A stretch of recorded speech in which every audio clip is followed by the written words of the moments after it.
नमस्कार विद्यार्थी मित्रांनो, MPSC परीक्षा पुढे ढकलण्याची मागणी. नागपूर 25 डिसेंबर रोजी आयोजित करण्यात आलेली MPSCची परीक्षा पुढे ढकलण्यात यावी अशी मागणी अनिल परब यांनी विधान परिषदेत केली. विशेष उल्लेखाद्वारे त्यांनी हा मुद्दा उपस्थित केला. 25 डिसेंबर रोजी इतरही सरकारी विभागांच्या परीक्षा आहेत.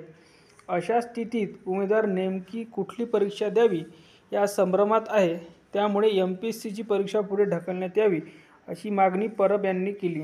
दरम्यान मनीषा कायंदे यांनी MPSCतील प्रलंबित निकालाचा मुद्दा उपस्थित केला. MPSCच्या अनेक परीक्षांचे 2 वर्षांपासून निकाल जाहीर झालेले नाहीत.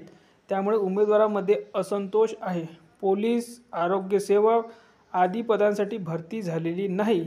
काही विभागांमध्ये शिफारस नसल्यामुळे नियुक्तीपत्र जारी झाले नाही. त्यामुळे भरती प्रक्रिया तातडीने पूर्ण करण्यात यावी अशी मागणी त्यांनी केली.